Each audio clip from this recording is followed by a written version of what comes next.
Officer Daniels quickly signaled to Officer Ryan, who, in a split second, unholstered his taser.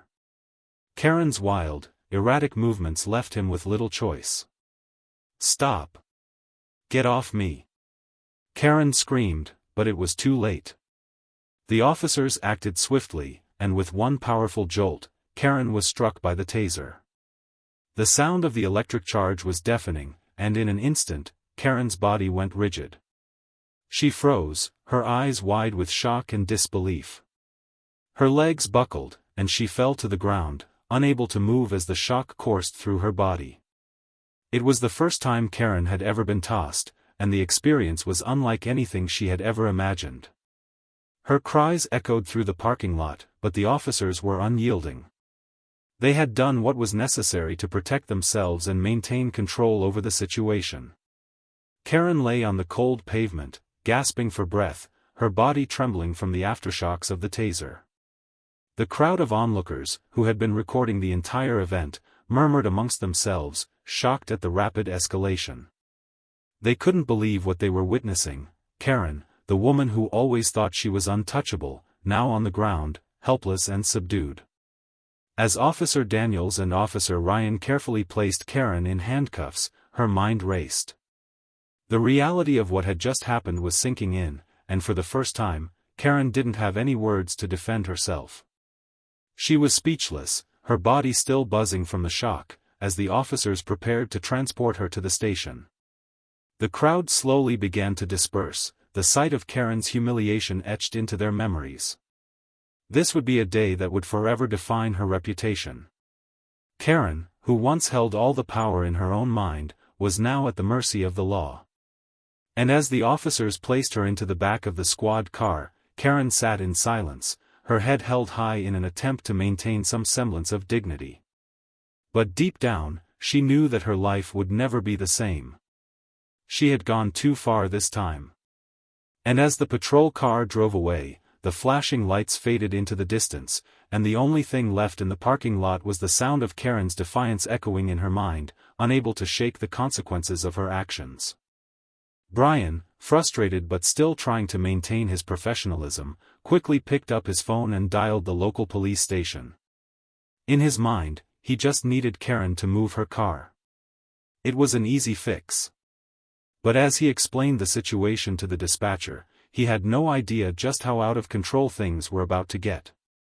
Karen, on the other hand, had no patience left for this encounter. Her sense of entitlement surged to the forefront as she whipped out her phone and dialed a number, her fingers shaking in fury. "I'm calling the cops on you," she muttered to herself, her eyes glaring at Brian. Her tone was full of venom, as if she had been wronged in some way. "You're not getting away with this," Karen declared, loud enough for Brian to hear. Her voice was shaking with rage now, but there was something almost chilling about it, as if she had convinced herself that she was the one being mistreated. She had crossed a line, but she didn't seem to care. For Karen, being confronted about her actions was an affront to her pride, and she wasn't about to let anyone dictate her behavior.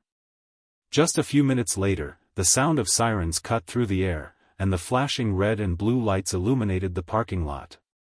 The two officers who stepped out of the squad car were seasoned professionals. Officer Daniels, a veteran with years of experience, immediately sized up the situation. His calm demeanor contrasted sharply with Karen's bubbling anger. Officer Ryan, his rookie partner, followed closely behind, taking in the scene with a mixture of curiosity and unease. They approached Karen with caution, already sensing that this wasn't going to be a straightforward encounter. Officer Daniels took the lead. "Ma'am, we received a call about a parking violation. Can you please move your car?" he asked, trying to sound as neutral and non-confrontational as possible. But Karen wasn't ready to back down. She was already furious, and now, with the presence of the officers, she felt her anger growing. "You're arresting me over parking?" she screamed. Her face flushed with rage as she threw her hands up in the air. "This is ridiculous. I'll have you both fired for this," she shouted, her voice rising to a fever pitch. The officers exchanged a glance, unsure of how far Karen was willing to take this. But they remained calm, speaking in measured tones. The situation quickly deteriorated. Karen, her sense of self-importance now fully in play, began to escalate things further. "I know my rights.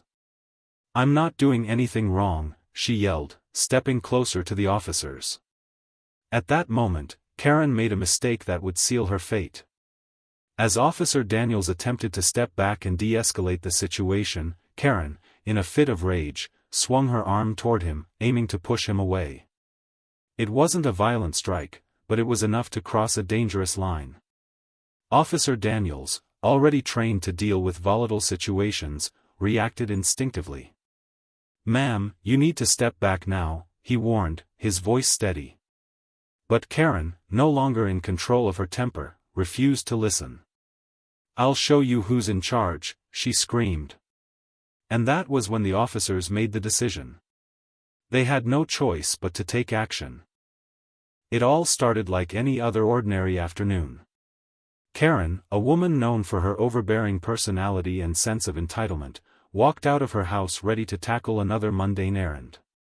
The sun was shining brightly in the sky as she made her way to the local grocery store, the one she frequented almost every week. But today was different. Little did Karen know, this seemingly simple trip to the store would soon turn into an encounter that would change everything. She parked her car, as always, near the front of the store, where the handicapped parking spaces were. But this time, she didn't park in one of the regular spots. She parked in a handicapped space, a place reserved for those who truly needed it.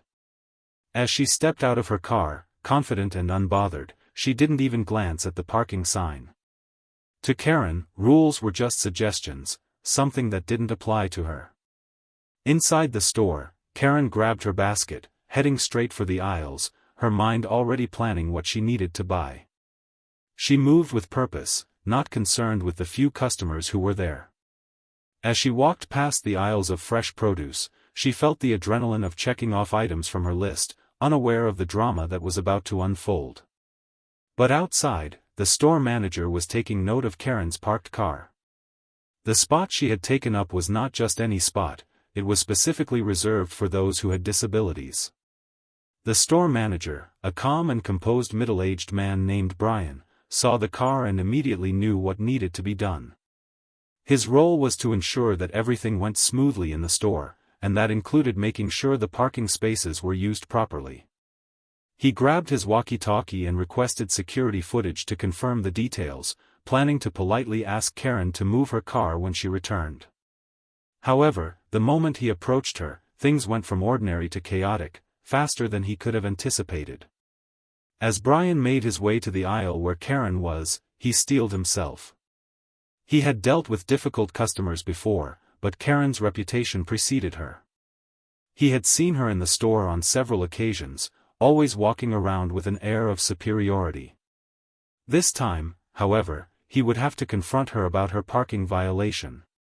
When he found her browsing in the canned goods section, he didn't waste any time. "Excuse me, ma'am," Brian said, trying to keep his voice calm. "I noticed you parked in the handicapped spot. Could you please move your car? Those spaces are reserved for people who need them." Karen, seemingly unbothered by the polite request, immediately became defensive. She turned toward him, her eyes narrowing with irritation. "I'm just running in for a few minutes. Why are you making such a big deal out of this?" Karen snapped. Her voice was cold, but the underlying anger was palpable. Brian tried again to explain, but Karen wasn't having it. "It's not a big deal. Just let it go," she insisted, her tone becoming more aggressive with each word.